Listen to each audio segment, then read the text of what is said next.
On today's episode, our preview of the first ever Australia's Toughest Mudder. This is the world's toughest podcast.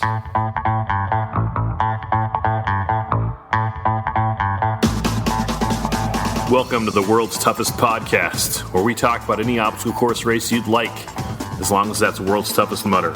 Each week we talk to members of the WTM community and share stories of success and failure in the single greatest event in OCR. My name is Will Hicks, and this is the world's toughest podcast. Welcome back to World's Toughest Podcast. Thank you for listening. My name is Will Hicks. You are listening to the number one OCR podcast in the world, according to Apple Podcasts. Thank you. The reason we are number one is because of listeners like you leaving ratings and reviews on Apple Podcasts and Amazon.com. Today on the show, we are talking all things Australia's toughest mudder. We're going to talk with one of the men favored to win the whole thing, Lachlan Dansie. Before we start, you can email me at willhicks@gmail.com. You can find us on Instagram at World's Toughest Podcast, and you can be a part of the show by leaving a review on Apple Podcasts or Amazon, and I will read it on a future episode. The reason you can leave us a review on Amazon is because we have our own Alexa skill. If you have an Alexa, just enable the skill. You can listen to the podcast through your Alexa. As far as listeners right now, Alexa is a small piece of the pie. But I saw a TV commercial the other day with guys driving in their Ford something or other and asking Alexa for directions and asking Alexa to buy them laundry detergent before they got home. So Amazon's putting money into Alexa and getting it, they're trying to make Alexa what Siri was supposed to be, a few years ago. It's amazing how Apple squandered the lead they had, the huge head start they had with Siri. Now Amazon and Google have caught up with Apple with their own, smart home speaker systems, smart home devices. Thanks for tuning in to another episode of World's Toughest Technology. I mentioned our Instagram page. I posted a pic a couple days ago of 13 different active OCR podcasts, including ours. There are probably that many again that are inactive also. If you're looking for more OCR podcast content, find that post on our Instagram. That's at World's Toughest Podcast on Instagram. We're going to talk Toughest Mudder Australia for the next hour or so. But before we do, here's a reminder. This weekend is also the first race in the Tougher Mudder Championship Series at Tough Mudder Philadelphia. We're not going to have a full preview episode for Tougher Mudder Philadelphia, but be sure to watch the live coverage with Coach and Matt B. Davis on Saturday morning, 7 a.m. Pacific, 10 a.m. Eastern. You can watch at facebook.com/toughmudderlive. Let's talk Australia's toughest mudder. Australia's toughest mudder will be held near Brisbane on the east coast of Australia. The race will start at midnight local time on Saturday night, ending at 8 a.m. Sunday morning on May 19th and 20th. For those of you who want to follow the race in a country other than Australia, midnight Saturday night race time will be 7 a.m. Saturday Pacific time or 10 a.m. Eastern time. It will also be 3 p.m. on Saturday in London. 8 a.m. race time will be 3 p.m. Pacific, 6 p.m. Eastern, 11 p.m. London. If you want to follow the results, check out our Instagram page. That's World's Toughest Podcast. I will be posting them roughly every hour of the top, 3 to 5 runners. Tough Mudder may have coverage of the race on their social channels. They should, but it's been hit or miss at the two toughest they've held so far this year. Australia's Toughest Mudder is an 8-hour race held on a 5-mile looped course. The man and woman who complete the most loops in the allotted time will be the winners. Here's how the time works. The race starts at 12 midnight on Saturday night in one large start wave. The start line will close at 7:45 a.m. Sunday morning. You cannot begin a new lap after 7:45 a.m. If you're already on the course, when the clock turns to 7:45, you will have until 8:30 a.m. to complete your last lap. If you do not finish your last lap by 8:30, that entire last lap will not count toward your mileage total. Pricing is as follows. First place for the men and women, 5,000 Australian dollars, or approximately 3,800 US, 2,800 pounds, British pounds. Second place, 2,000 Australian dollars, or approximately 1,500 US, 1,100 British pounds. Third place, 1,000 Australian dollars, or approximately 750 US, 550 pounds. Fourth place is 500 Australian dollars, which is 375 US, 275 British pounds. Fifth place is 250 Australian dollars, or about $200 US, 140 pounds. Due to the current exchange rates, like as I'm recording this, the winners of Australia's Toughest Mudder are getting paid about 25% less than their American counterparts. Sorry about that, Aussies. You need to get Matthias Corman on this stat. The top 5 finishers will also qualify as elite contenders for World's Toughest Mudder. Last year at World's Toughest, elite contenders were awarded with the best position on the start line, reserved pit spaces, and they qualified for the bonus prize if they won World's Toughest and hit a mileage goal for the year. Tough Mudder has not officially announced the elite contender perks yet for the year, but they should be the same. You know the best perk of those 3 is it's not the start line. It's not the bonus prize is nice if you can get it and win the race, but it's the reserved pit space at the front of the pit area. That is worth finishing in the top 5. Other prizes and awards you can earn include complete 25 miles, and you will receive a 25-mile Toughest Mudder patch. Complete 50 miles, you'll receive a 50-mile Toughest Mudder patch and free entry into World's Toughest Mudder.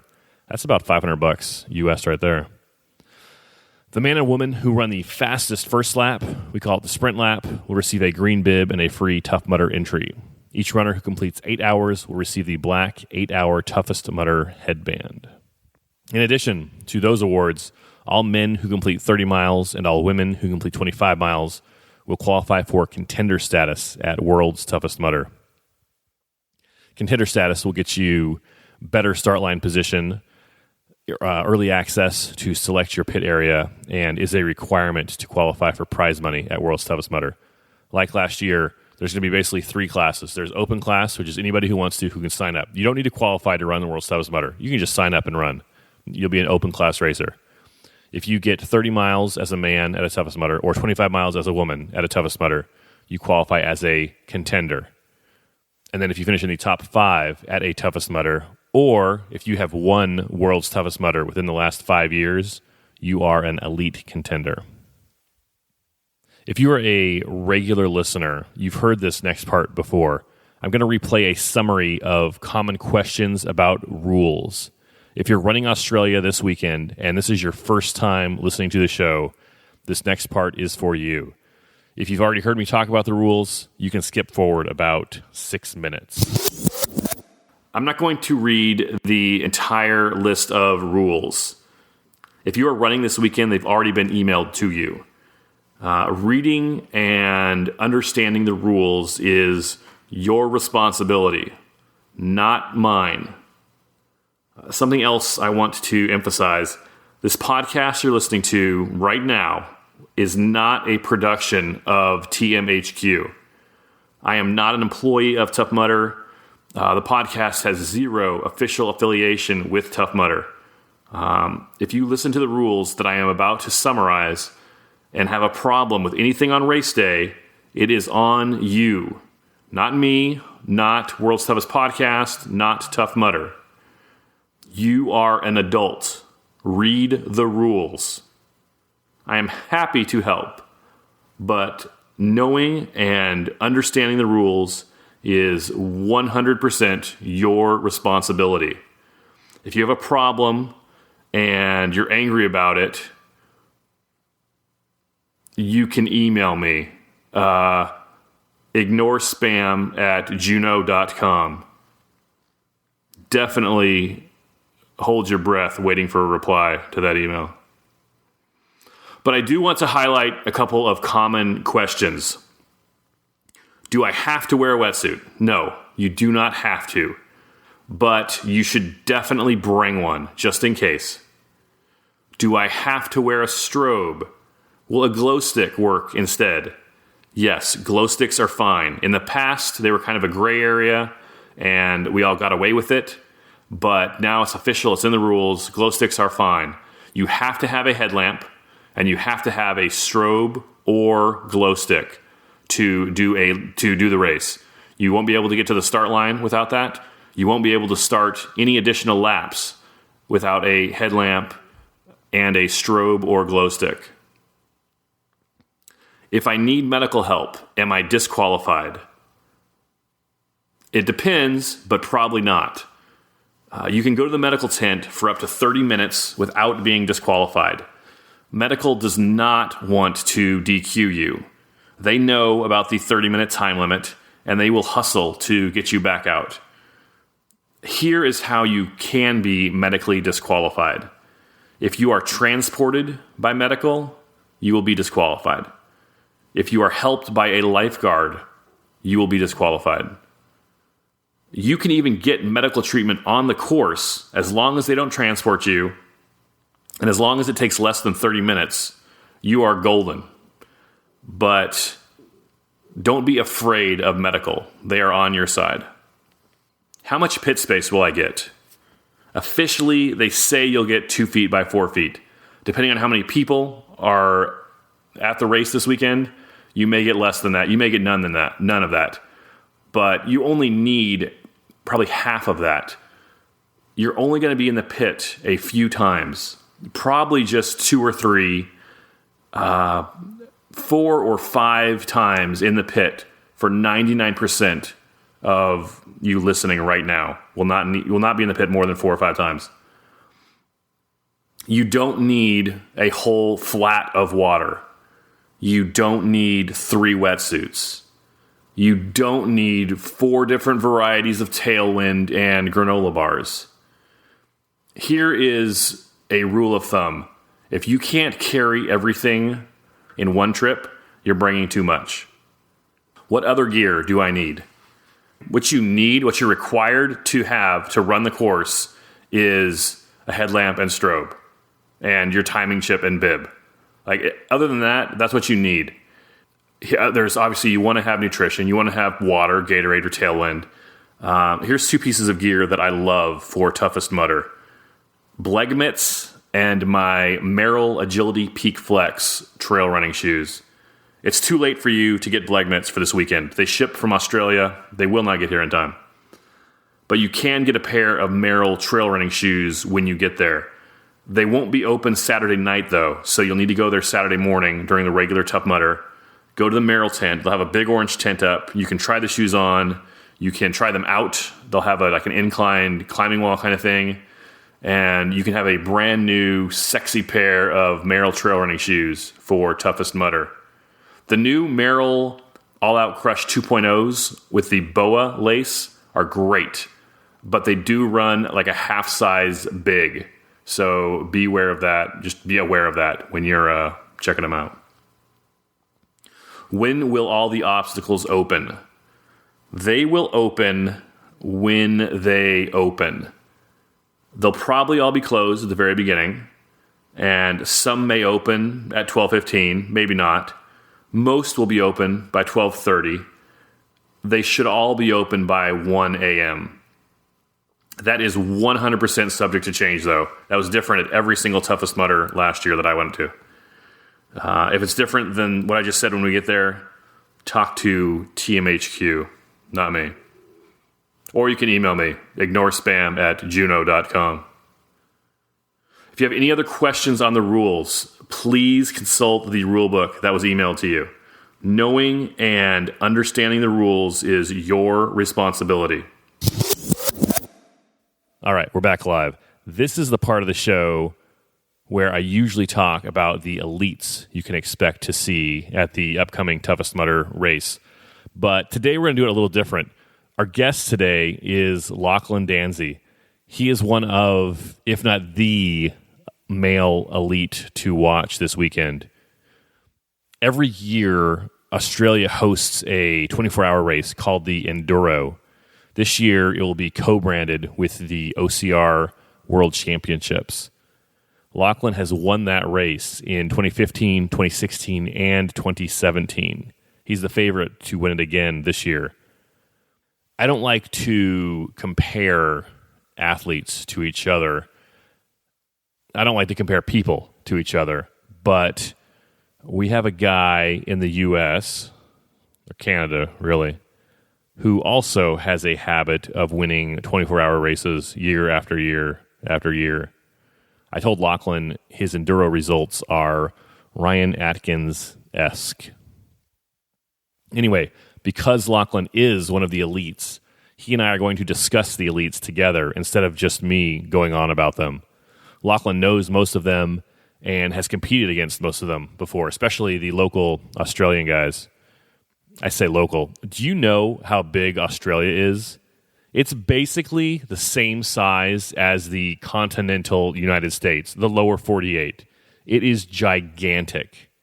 People are flying 5 hours from Perth to Brisbane for the race this weekend, from the West Coast in Perth to the East Coast in Brisbane.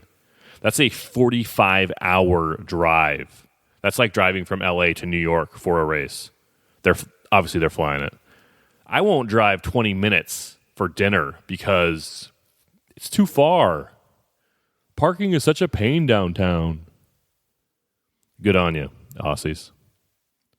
Before we talk with Lachlan Dansie, let's read some iTunes reviews. Our first review comes from Amazon. If you are an Android kind of person instead of an iPhone person, you can review the show on Amazon. On Amazon, KL Giaquinto writes, "My go-to for anything and everything, OCR. 5 stars. I cannot be more grateful for this podcast. I discovered it while I was training for WTM 17 roughly a year ago. The course layouts, race reviews, nutrition advice, and elite interviews could not have been more helpful. In addition, this podcast was a lifesaver on my long runs and kept me motivated. I look forward to each and every episode, and I know that World's Toughest Pod is a huge reason why I fell in love with OCR. In response to my boyfriend's review that you read, Devin Phillips, I ended up hitting 30 official miles and too many penalty miles to count. Will, thank you so much for this podcast. I don't know where I'd be without it." Kay, that is very kind. You are welcome. Thank you for leaving that review. Congratulations on World's Toughest 2017, Kay. That was a very difficult course. Let me know, are you coming to Atlanta this year? willhicks@gmail.com. Our last review today comes from the UK. Will Chung writes, "Everything you need to know about Tough Mudder, 5 stars. What a fantastic podcast, all about World's Toughest Mudder, Tough Mudder, and the people involved. Insightful, funny, and a great mix of guests, including the elites and weekend warriors. Whether you are a Legionnaire, new to Tough Mudder, or not even interested in World's Toughest Mudder, Will brings to life everything you need to know about the world of Tough Mudder. So much so, it's made me sign up for WTM in 2018. Why are you still reading? Download the podcast now." Thank you, Will. Will is a friend of the show. He's one of our UK listeners who keeps me up to date on the OCR scene in the UK. He was a guest on our show in Season 1 last year. Will just said he's signed up for World's Toughest in 2018 because of the show, because of the podcast. That is awesome, Will. Congratulations. It is not a short trip from the UK to the United States. I'm glad to hear you're coming, and I am thrilled, honestly, that we are a part of the reason why you signed up. Good luck in Atlanta. If you'd like to be a part of the show, like KL Giaquinto and Will Chung, you can leave a review for the show too On your Apple device, open the Purple Podcast app and search for World's Toughest Podcasts. Click our logo and then scroll down to click on Write a Review. On your Android device, open your internet browser and go to Amazon.com. Search for World's Toughest Podcast. Click our logo, click the Enable Skill button, and then click the Write a Customer Review button, and I will read it on a future episode. I have like 2 episodes worth of reviews in the bank. So if you'd like your review read on the air, this is your chance. Leave a review today. And we have reviews come. I was looking today. I've got something like 6 episodes that have already dropped this month in May. And we still have today's episode. We have our another Europe's recap episode to come. We have our Australia recap episode coming next week. Maybe 2 Australia recaps, depending on how that goes. And I have a special guest, nothing to do with Toughest Mudder, the 8-hour races, that is going to be coming up in the next day or 2. So if you want to get your review on the air, now is your chance. Lachlan Dansie is one of the best OCR athletes in Australia. This weekend, he will be competing with hundreds of his country mates in Australia's Toughest Mudder, where he is expected to have a strong performance, if not win outright. It's time to talk with Lachlan Dansie. Let's go to the phones. Lachlan Dansie, thanks for joining the show. Thanks for having me on, mate. Cheers. Lachlan, you are going to be running this weekend at Toughest Mudder Australia. Are you excited about the race? Yeah, definitely. So it's definitely been hyped up over here. In terms of races in Australia, we don't get sort of that many that would, especially none that sort of have prize money like this. So I'm definitely excited for it. This is the first time Tough Mudder has had the 8-hour Toughest Mudder in Australia, but it's not your first experience with an endurance race with Tough Mudder. Tell me about 2014 World's Toughest Mudder. So in 2014, I went over in a Team Australia, Under Armour Team Australia. The listeners would obviously know Deanna Blake as being one of the people that were on that team. So we went over there and we ended up getting second in the race. So it was definitely a great experience. Tell me about that. You were competing with Hunter McIntyre's team Wolfpack and kind of giving each other everything the other team could take. How'd that race go? Yeah, we actually we were sort of neck and neck with them, I think, for quite a lot of the way. Probably about midway through the race, one of our team members, Darren Clark, I think he broke a rib. It was definitely a bad landing on, jumping off the cliff, and then pretty much for at least half the race, he was just, superhero, just battling on, just keeping moving for that 12 hours through the dust storm. And I think that, as the night wore on, it sort of got a little bit worse and worse for him, and we sort of, obviously just fell off the pace a little bit from Hunter McIntyre's team, but definitely what Darren did to keep going and to keep us up on the podium was pretty impressive to see. How did you guys handle the dust storm or the sandstorm overnight? I think it wiped everyone out. We were lucky enough to have a pretty good pit crew, so when we came back to the tents, I know a lot of people, their tents were gone. Ours was still standing, and our pit crew was able to hold on to things. In terms of the cold, it hit everyone, and we just, I guess, huddled together and just kept going as much as we could. Obviously made a massive difference having someone with the experience of Deanna on our team. So she was able to, sort of keep us pushing, and, when you've got the best on your team, it's always a great wealth of experience there. In terms of hitting all the different obstacles and that, we sort of, took a couple of penalties later on in the night, and again, it's like, for those that have done Toughest Mudder, they know it's just a matter of struggling on, so battling on. I saw even you guys had to tie yourselves together to each other, or some kind of rope system between you. Yeah, towards the end of the race, we just had a little bungee cord, and so as I said, Darren was feeling pretty worse for wear. So we sort of just had a little bungee cord around his waist attached to us, and just to help him keep moving, take a little bit of the pressure off as we kept moving through the night. And that definitely, I think, worked a treat for us. So just working together as a team, just always, trying to keep each other moving. Okay, last question about 2014. So when you guys came into the finish area after your 75 miles, Wolfpack was already there. They'd already finished their 75 miles. You knew you were in second place. What was the conversation like between your team, or maybe, I don't know if did you guys talk to Team Wolfpack, like, hey, are we going out again? We didn't. At that point, it was, as I said, it was sort of decided that Darren was actually getting worse, and if we pushed any more, we don't know, what could have happened. It definitely didn't, wasn't worth us going out for another lap, just in terms of looking after health and well-being. Obviously, it would have been great to try and get the win, but, just, again, it really wasn't worth it for us. So we were all pretty happy with the effort we put in. We were happy to take second place, and we just left it at that. So this weekend is Toughest Mudder Australia, or Australia's Toughest Mudder. I want to talk about the course and the obstacles, but before we do, I want to kind of talk about you and your race resume. There's a race in Australia called the 24-hour Enduro. Can you tell me about that race?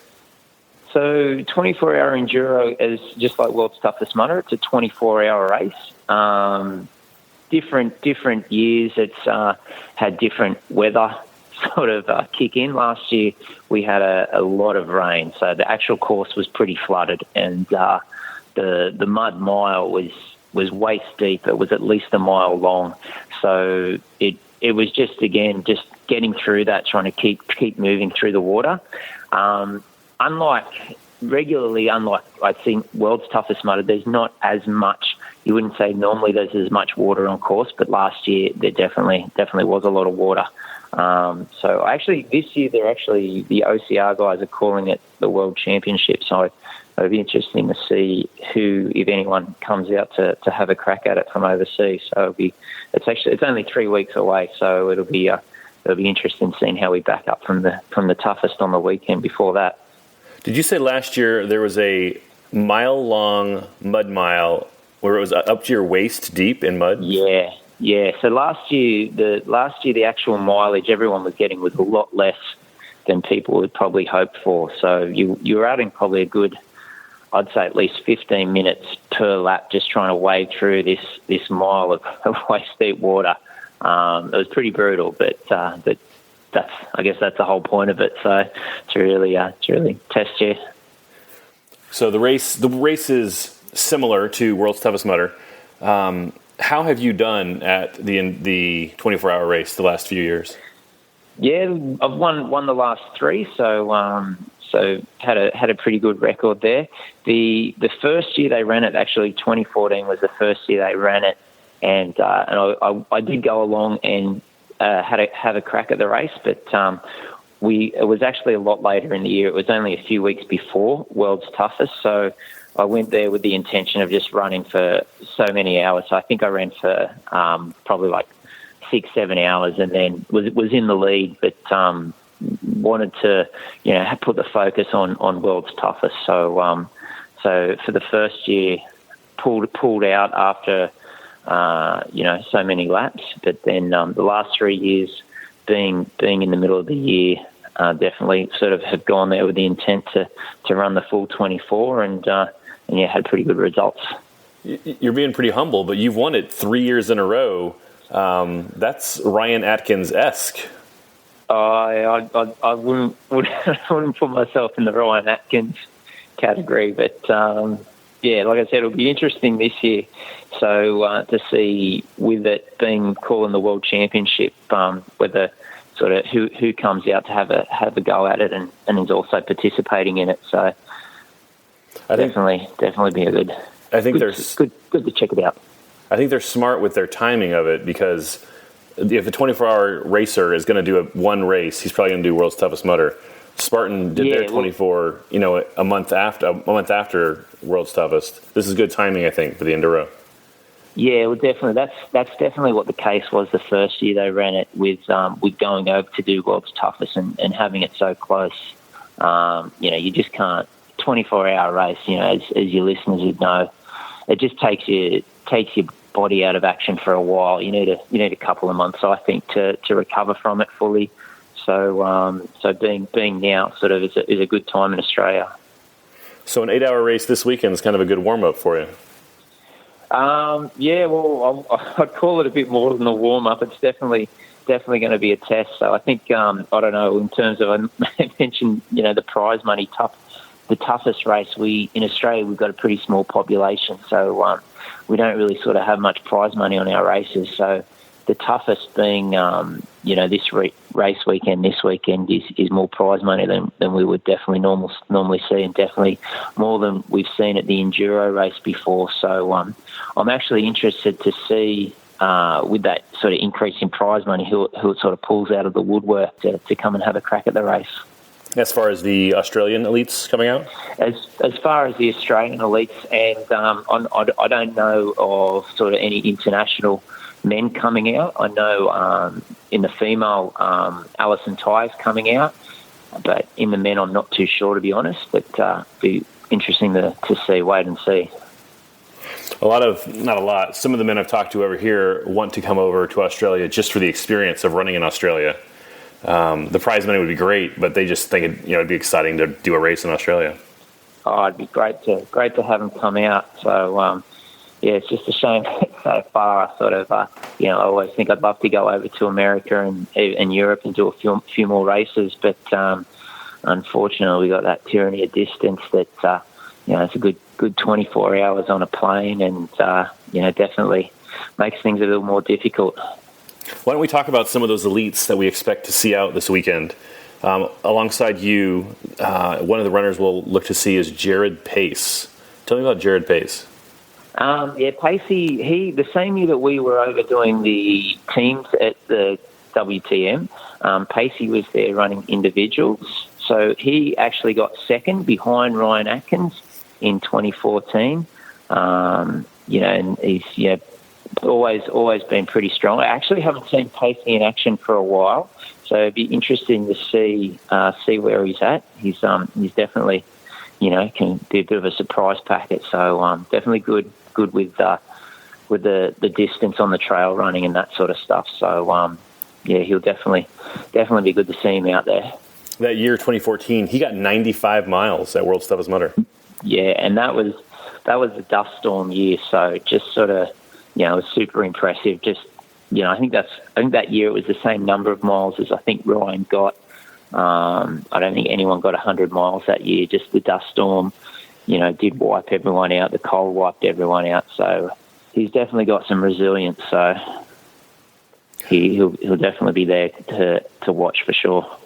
Another man is Tim Oliver. Tim's been. I think he went over and he did toughest over in America maybe last year, so he's definitely got a lot of experience, and he's been slowly, I think, climbing up the ranks of even in the world's toughest mudders. I think he's been over there a few times, and just I always think of Tim as just a young bloke, but he's starting to get a little bit older and definitely getting those few extra miles in his legs. He's just a nice happy bloke, always cheery on course, and just keeps grinding through it. So definitely Tim, he'll be another one that's had 8 hours. It'll just be a warm up for him, I'd say. Jared Cola is coming. Jared Cola's he's an adventure racer and does a lot of the Spartan races over here. With the adventure races, I know they'll do a three day adventure race, so they'll be out mountain biking, running, kayaking for 3-4 days. So again, I don't think the distance will be an issue to him, and he's also someone who's super quick in terms of the running legs. With Jared, I think that probably again he's getting more and more experience in obstacle races, and he's making that switch over from doing just the adventure races into doing more obstacle races. So he would definitely be, again, probably one of the top guys, I would say, in terms of just setting a cracking pace and then pushing through the whole 8 hours. Another man I've heard is Quinton Gill. Yeah, Quinton's a Canadian guy who has been living in Australia for the last year or so. And again, another guy who, in terms of like the other obstacle races around, like the Spartans and one here we have called True Grit, he's always there and very very competitive. There was a 12-hour race at the end of last year around November, and Quinton won that 12-hour race, a race called the Raw Challenge. So that was 12 hours through the day over a course. With Quinton, I think his real strength is his upper body. So whereas most of us on things like the Funky Monkey and the Kong Infinity, towards the end of the race we're sort of thinking we're going to be hitting a penalty. Quinton he's probably got that rock climbing grip strength that will sort of, keep him going through all those obstacles all night long. Probably, go all day and night, sort of hanging onto a set of monkey bars. So, and again, he's got the form on the board with that 12-hour race last year. One more guy I heard of, I don't know if you know him or not, at Toughest Mudder South, I talked with Sean Stevens-Whale, a Canadian, and he's thinking about flying over. He finished second at Toughest Mudder South this year. Oh, wow. Gave Ryan Atkins all he could handle for the first 35 miles. Nice.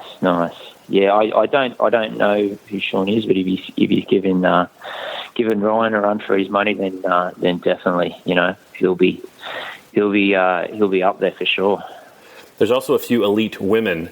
The one that I'm not sure, she wants to come, but I'm not sure if she'll be there or not, is Deanna Blegg. Tell me about running with Deanna. Deanna will be there for sure. I'm sure of it. Deanna's she's a legend in the obstacle racing world. She's sort of the only sort of real way you can describe it. She's like a true champion. So she's been through a lot, but she's just got this ability to push on and to always just get faster and stronger and bounce back from sort of anything. So, it'll actually be great to see Deanna out there. I haven't seen her at a race for a little while, but, when we did the Toughest Mudder teams back in 2014, Deanna was, again, she was the one that really just kept us pushing, kept us on point. So, her experiences at World's Toughest, she's got, so many miles there that, like I said, mate, she's just a legend. So it'll be great to see her there. You're right. We could say nice things about her all night long, but we still wouldn't. It's hard to describe how beloved she is in the community. Just not just for her accomplishments on the course, but just for who she is as a person. Yeah, definitely, 100%. So imagine over here in Australia, she's she's held with just extremely high esteem from anyone that sort of knows her, that's raced with her, and even those that don't, they know of her. Another woman that will be racing is Janet Smith. Yeah, Janet, she's won the same enduro race that I did a couple of years ago. Janet was on the Australian version of Ninja Warrior, so really good in terms of the obstacle ability, and I know that her running has been, just from seeing a Facebook post, I saw she did like a 80 kilometre, which is a 50 mile trail run just a couple of weeks ago. So she's definitely got a bit of distance in the legs. So couple that with her obstacle skill, she'll definitely be one to watch, definitely hard to beat.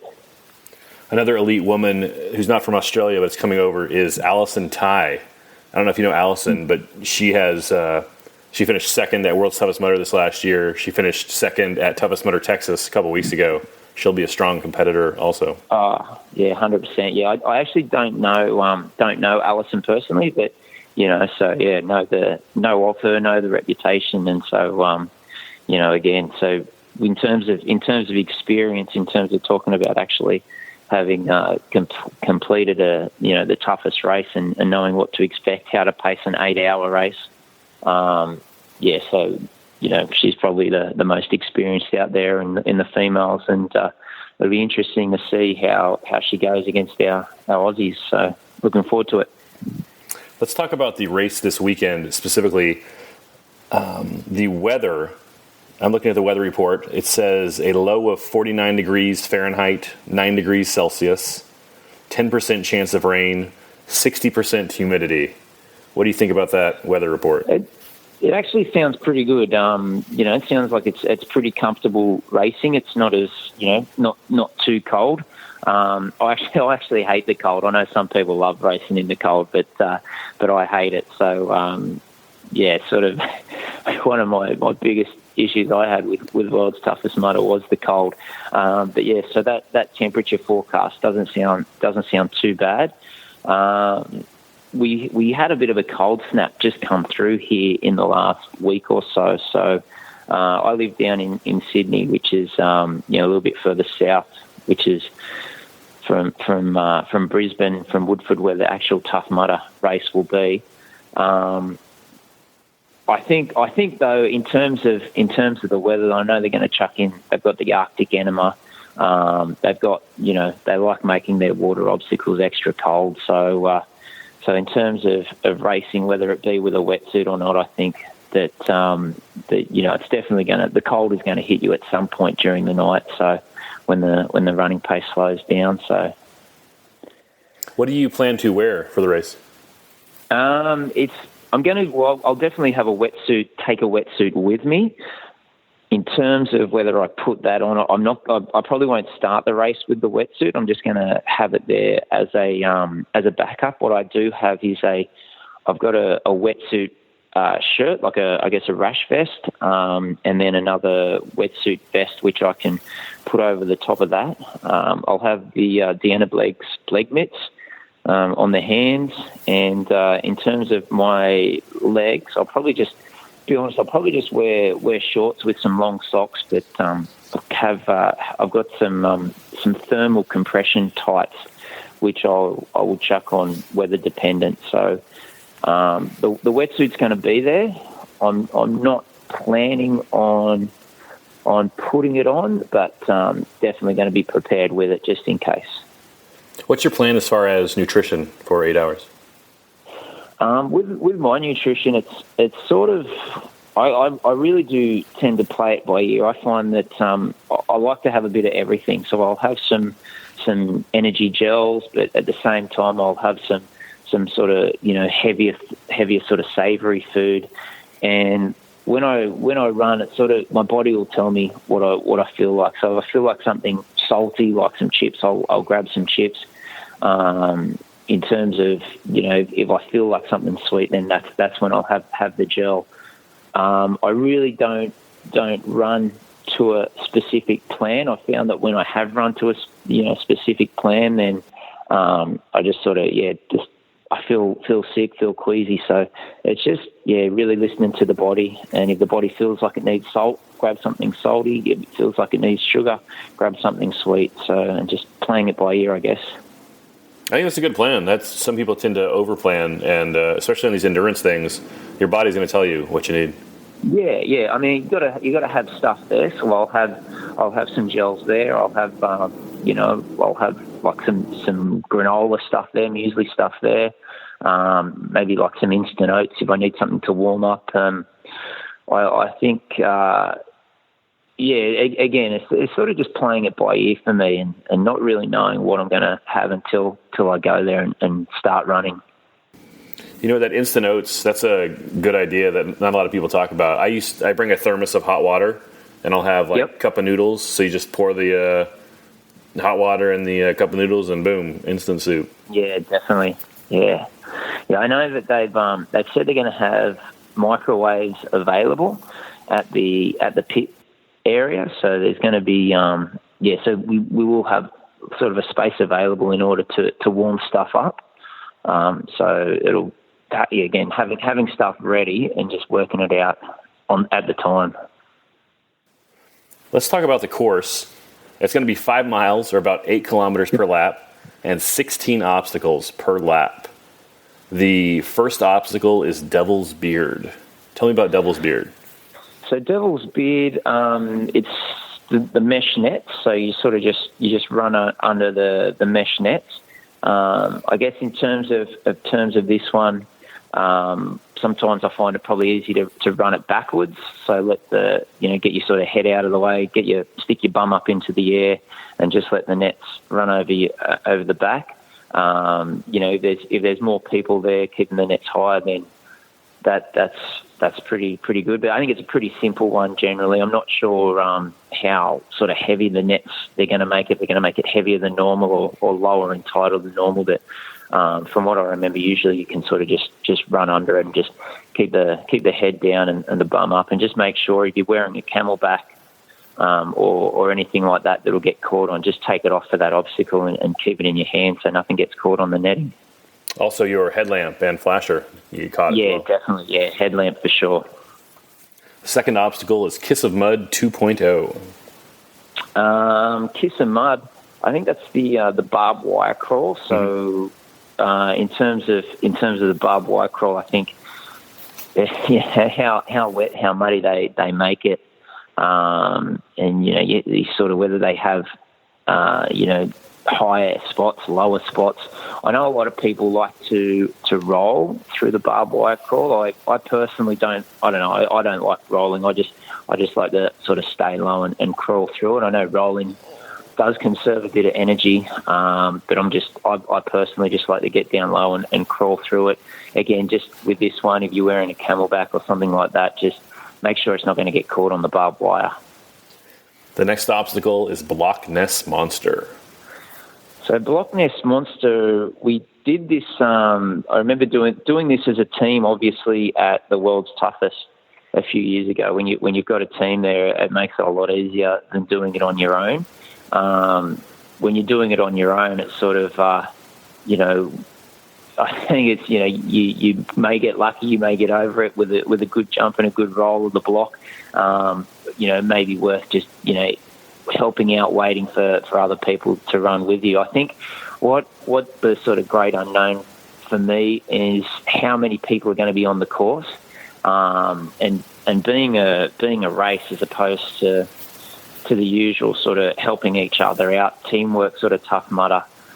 Whether you're going to sort of be on your own for a while or whether people are going to be there working as teams together. So Block Ness Monster is definitely one of those obstacles that teamwork does make it easier.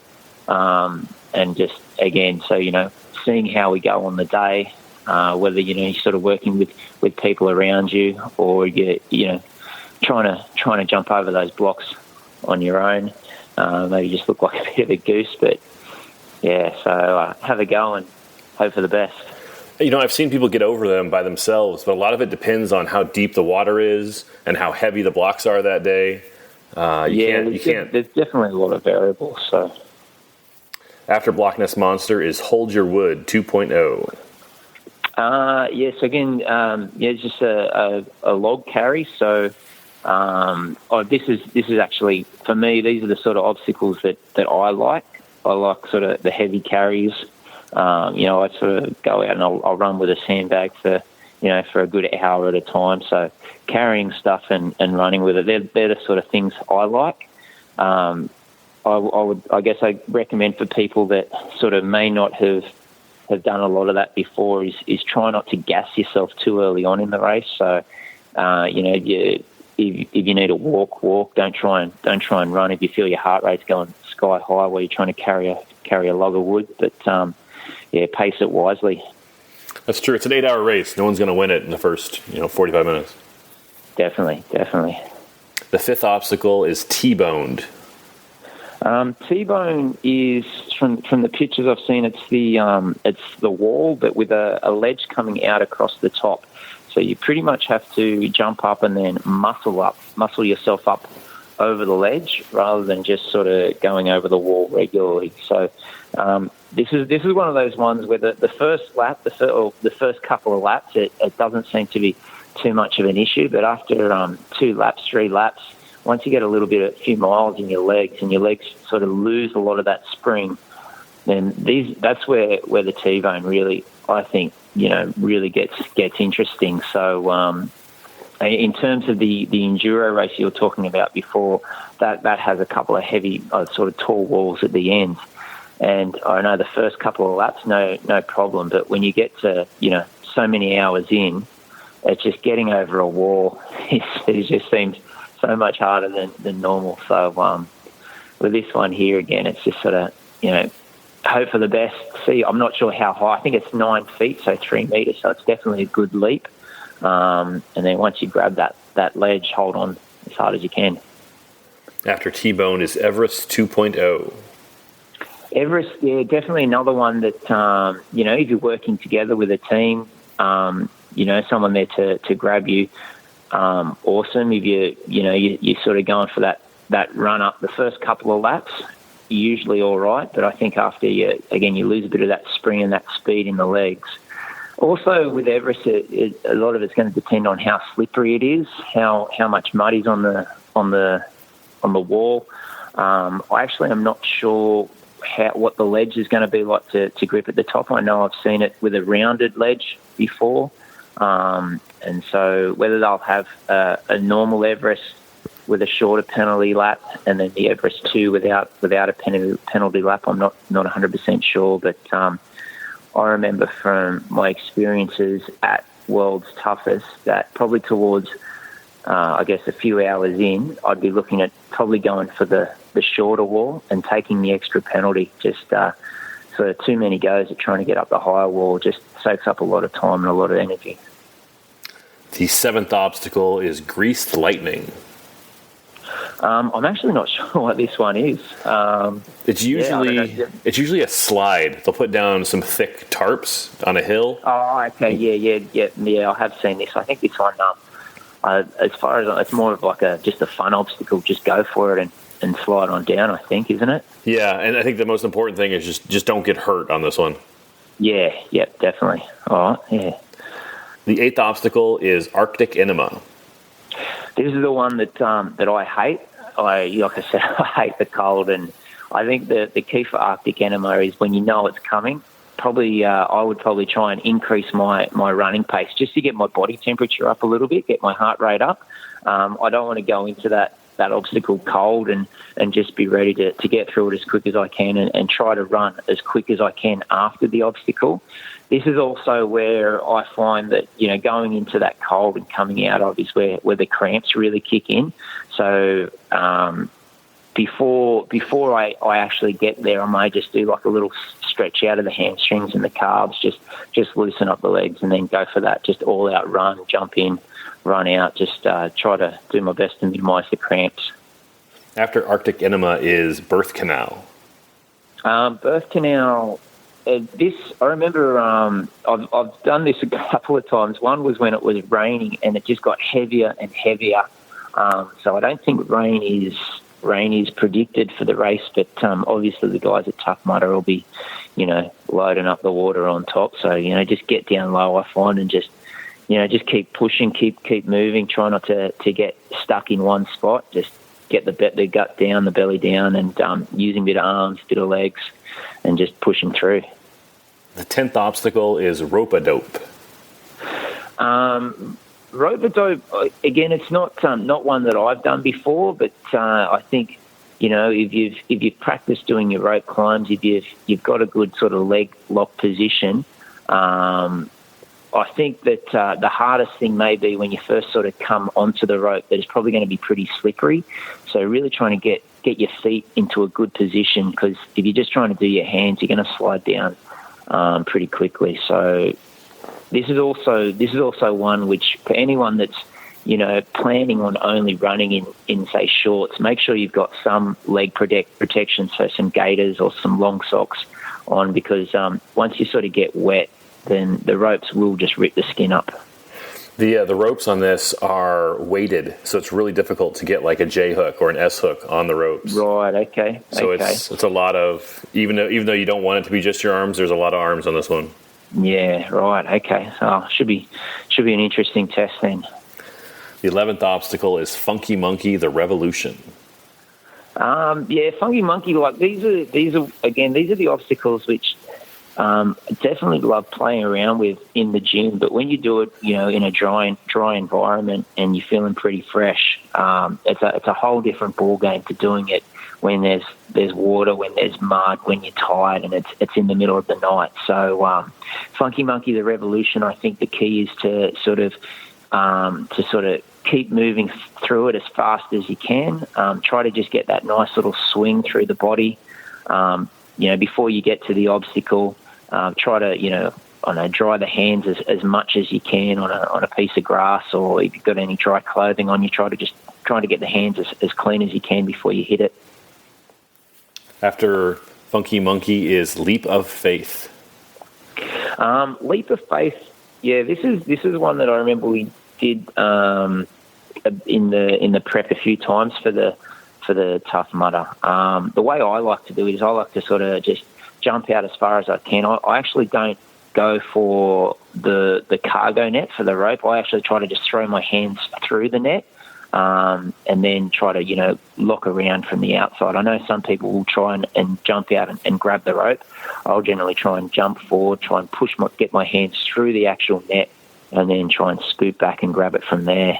Lachlan, can you describe Leap of Faith? It's not a real common obstacle. Yeah, so I think Leap of Faith is, so you come to a ledge, you've got to jump over, say, it's probably, let's say 4 or 5 feet. So the actual length of the leap is definitely doable, but you've got to jump out and you've got to grab onto a cargo net that's hanging down. What actually happens is people will jump out, they'll grab hold of the cargo net, but you slip off. It's quite easily to slip off the cargo net and fall back straight away. So you've got to jump out, grab hold of the cargo net, and then climb yourself up and over a ledge, and then down the other side. So it's in terms of doing it, again, I just think that if you go for the actual cargo net, you've probably got a higher chance of slipping back than if you try to rather get your hands through the cargo net and then scoop back and get your body right in against the net. That's a good tip. The 13th obstacle is Quagmire.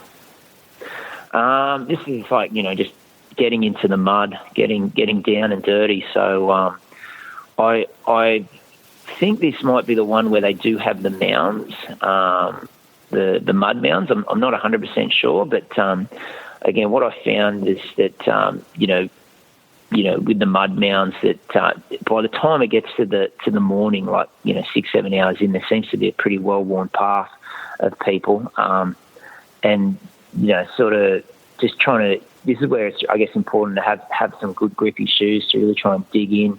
I like to just try and get my hands up nice and high on the mud mounds, and then sort of just keep the body low and try and just drag the body over rather than trying to jump over mud mounds. Dig the hands in and drag the body up and over. The 14th obstacle is Balls to the Wall. I did have a look at this one, but I've actually forgotten what it was. It's usually like a 12-foot wall with a rope that you have to climb up. And then you can have knots in the rope. You climb yourself up over this 12-foot wall, and then you kind of let yourself down the other side. Oh, yeah, yep. So I guess with this one, probably a good try to get that angle right of the body. So you really, you don't want to be too upright that you slip. You want to sort of be able to lean back a little bit so you can get the flat of your shoes onto the wall, and it'll give you a little bit of extra grip. The penultimate obstacle is Kong Infinity. Kong Infinity. So yeah, again, this is similar to the Funky Monkey. Sort of. They're the sort of those monkey bar climbing obstacles that you sort of see in the gyms and you have a lot of fun with when you're sort of dry and you're fresh. But when you get a few hours in and you're sort of cold and wet and your grip goes, just try to keep the body moving. Just keep the elbows locked in at 90 degrees. I think as soon as you go into a dead hang, then you're sort of going to lose the grip, and it's a chance that you're going to slide. So I think when you get up to something like Kong Infinity, shake the arms out beforehand, get straight in there, try and just keep moving.